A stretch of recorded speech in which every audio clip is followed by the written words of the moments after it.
Rais wa Urusi Vladimir Putin amevitaka vikosi vya Ukraine katika mji wa Kursk vijisalimishe, ambapo rais wa Marekani Donald Trump amesema wanajeshi hao wamezingirwa, lakini Ukraine imekanusha. Kwa mujibu wa ripoti mbalimbali za vyombo vya habari ikiwemo iliyochapishwa na DW, imebainisha kwamba rais wa Urusi Vladimir Putin amewataka wanajeshi wa Ukraine walionaswa katika eneo la Urusi la Kursk wajisalimishe, huku rais wa Ukraine Volodymyr Zelensky akimtuhumu kiongozi huyo wa Urusi kwa kujaribu kuvuruga mpango wa usitishaji mapigano.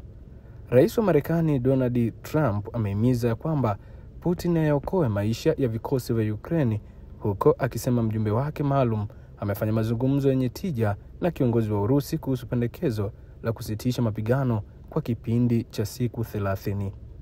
Urusi imefanya mashambulizi ya haraka katika eneo la mpaka wa magharibi la Kursk katika wiki iliyopita, ikilikomboa eneo kubwa la ardhi iliyokuwa imetekwa na kudhibitiwa na Ukraine katika uvamizi wa kushangaza uliotokea Agosti mwaka uliopita.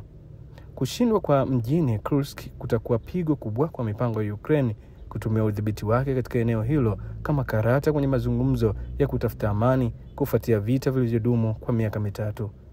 Katika nukuu yake, Putin alisema kwamba tunaunga mkono wito wa Rais Trump.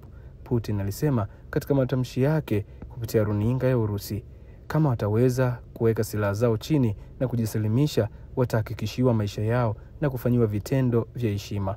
Putin alisikika akisema hayo.